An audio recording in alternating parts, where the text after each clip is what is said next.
안녕하십니까. 청신대학교 신학대학원 명의교수 박용규입니다. 현대교회사를 정리하는 작업을 집중해서 진행했습니다. 5월 7월까지 현대교회사 출판을 진행하려고 합니다. 오랜 저의 수건 중에 하나이기도 합니다. 현대교회사를 정리하면서 오늘의 시대와 관련돼서 꼭 다뤄야 할 주제가 존 F. 케네디 대통령이라고 하는 사실을 발견했습니다. 1955년부터 1975년 사이에 미국 안에는 너무도 많은 변화들이 일어났습니다. 이 급변하는 시기, 미국에서 일어난 사건들, 그 중에서도 가장 큰 변화를 가져다 준 인물이 있다고 한다면 존 F. 케네디 대통령을 들 수 있습니다. 미국 백악관은 존 F. 케네디 대통령의 암살 관련 문서를 해제한다는 트럼프 대통령의 취임식 때의 약속에 따라서 2025년 1월 23일 관련 문서를 백악관 홈페이지를 통해 공개했습니다. 크게 3개의 파일 문서로 되어 있는 이 기밀 해제 문서는 각 37,000개가 넘고 32,000개 그리고 14,000개가 넘어서 전체 84,000개가 넘는 방대한 문서입니다. 저는 이 문서를 전부 다 다운로드 받았습니다. 존 F. 케네디 대통령의 기밀문서 해제만 아니라 로버트 케네디 상원의원의 기밀문서 해제, 그리고 마틴 루터 킹 목사의 기밀문서 해제도 트럼프 대통령이 결정했습니다. 존 F. 케네디 대통령, 로버트 케네디 상원의원, 마틴 루터 킹 목사가 암살된 지 60년이 넘었지만 미국 연방정부는 해당 사건과 관련된 모든 기록을 대중하게 공개하지 않았습니다. 그러다가 1992년 존 F. 케네디 대통령 암살 기록 수집법이 케네디 대통령 암살과 관련된 모든 기록물을 2017년 10월 26일까지 전부 대중에 공개하도록 규정하고 있습니다. 그러나 바이든 대통령이 전체 공개를 미루다가 이번에 트럼프 대통령이 전폭적으로 공개하기로 결정한 것입니다. 왜 그렇다면 트럼프 대통령이 이와 같은 결정을 했을까 하는 것입니다. 이유 중에 하나가 존 F. 케네디 대통령의 후손 로버트 케네디 보건복지부 장관의 오랜 그 가족들의 수건이 바로 자료 공개였기 때문에 그렇습니다. 백악관이 홈페이지를 통해서 이 부분을 밝히고 있습니다.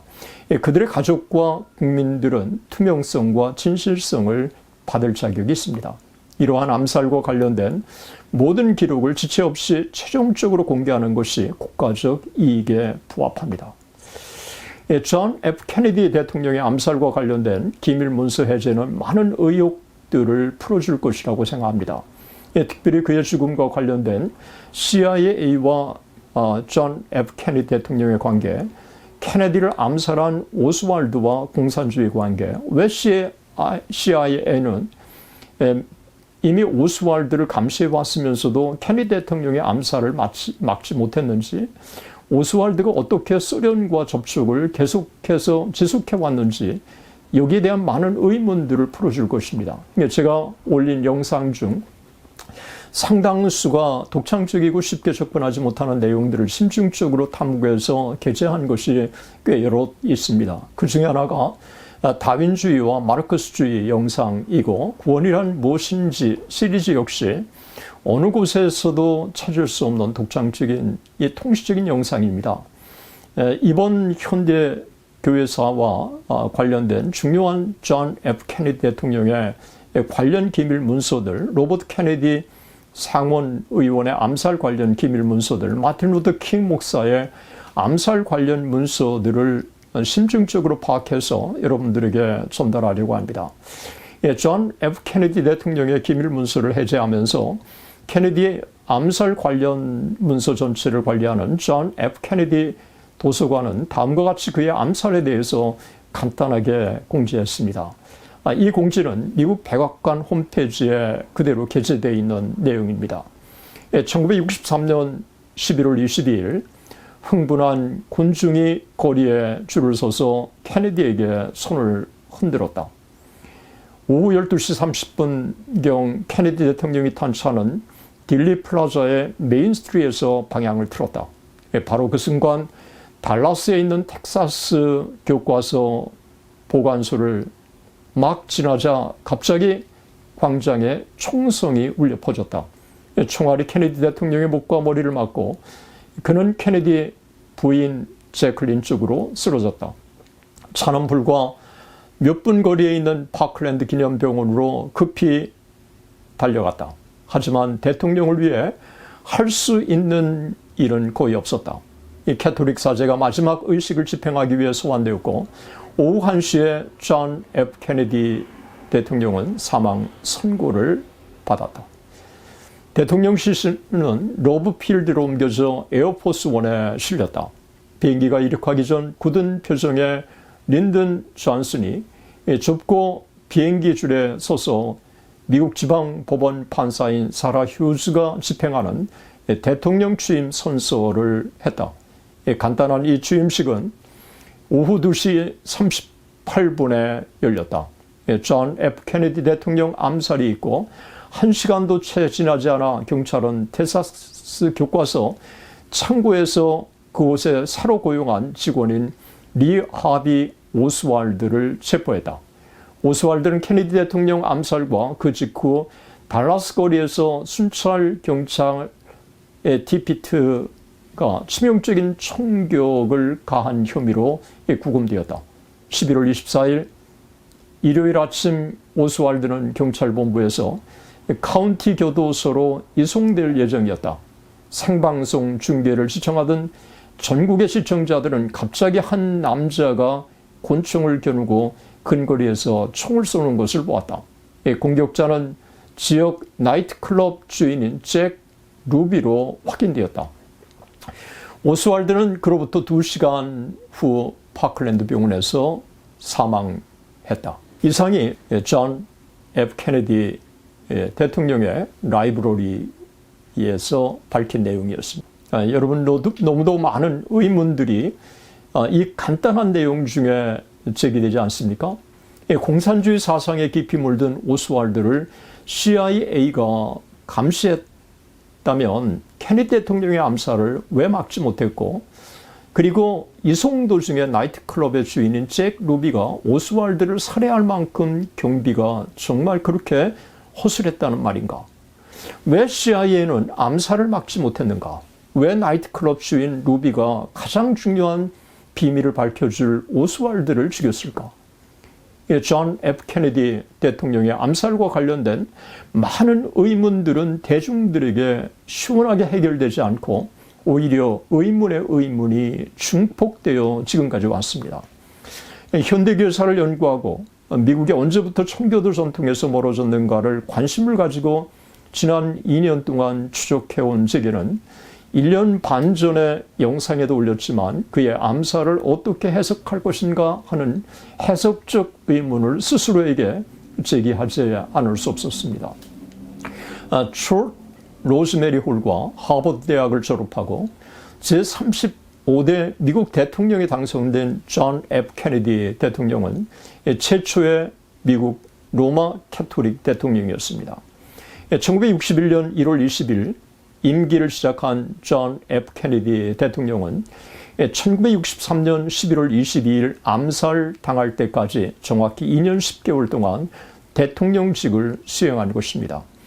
그가 재직하는 동안 1962년 6월 25일 미국 연방대법원이 공립학교에서의 기도회가 위헌이라고 판결을 내렸습니다. 대법원 판결이 난 이틀 후 6월 27일 존 F. 케네디 대통령은 이 문제와 관련하여 논평해달라는 기자의 부탁을 받고 논평하면서 대법원의 판결을 존중하고 받아들여야 한다며 미국 최고 사법기관인 대법원의 결정을 지지한다는 입장을 분명히 밝혔습니다. 이듬해 1963년 존 F. 케네디 대통령은 대법원의 판결을 받아들이고 공립학교 기도회 폐지 시행령을 법령화했습니다. 1962년 6월 25일 대법원의 판결이 난 후 대법원의 판결에 따라 공립초등학교, 중학교, 고등학교에서 학교가 주관하는 기도회는 대부분 학교에서 폐지되었습니다. 충격적인 것은 기도회는 물론이고 종교 행사도 금지되었습니다. 미국 대법원이 1962년 공립학교에서의 기도회가 수정헌법 제1조에 대한 위헌이라고 판결하고 그 이듬해 1963년 6월 17일 대법원은 또다시 공립학교에서 성경을 읽는 것과 주기도문 암송이 수정헌법 제1조를 위배했다며 공립학교에서 성경 읽기와 주기도문 암송도 폐지시켜 버렸습니다. 1962년 공립학교에서의 기도회 폐지를 이끌어내는 사람은 유대인이었고 1963년 17살 된 윌리엄 머레이를 원고로 해서 성경 읽기 폐지를 이끌어낸 사람은 워싱턴 주재 소련 대사관에 소련 입국 비자를 신청했다 거절당하자 파리까지 자녀와 같이 가서 소련 대사관에 소련 입국 비자를 신청한 공산주의자이면서 무신론자인 44살의 막달린 모레이였습니다. 그리고 그로부터 4개월 5일 후인 1963년 11월 22일 공산주의자 오스왈드에 의해서 케네디 대통령은 암살당한 것입니다. 공산주의 국가 쿠바 사태에서의 실패 후에 인도차이나 반도에서의 공산주의 확산을 막기 위해서 1955년 발발한 베트남 전쟁에 미국의 개입을 전폭적으로 결정한 인물이 바로 존 F. 케네디 대통령이었습니다. 흑인 민권 운동이 일어나 전국적으로 대대적인 흑인 민권 운동 시위가 일어난 것도 케네디 대통령 재직 기간이었습니다. 공립학교에서의 기도회 폐지, 성경 읽기 폐지, 주기도문 암송 금지는 미국의 공교육의 붕괴를 가져다 주었습니다. 사회주의 노동당에 깊이 물들고 이 운동을 미국에서 지지하던 막달린 머레이 자녀들과 그가 소련으로 가고 싶었지만 소련 대사관에 소련 입국 비자를 신청했다 거절당하자 그러면 내가 미국 공교육 시스템을 바꾸는 수밖에 없다고 자신의 아들 윌리엄 머레이를 원고로 지역교육위원회를 대상으로 성경 읽기 폐지를 요구하는 소송을 바로 그녀가 제기한 것입니다. 공산주의자들에게는 종교는 아편이기 때문에 공립학교에서의 종교교육을 근본적으로 막겠다고 하는 의지를 그녀가 피력한 것입니다.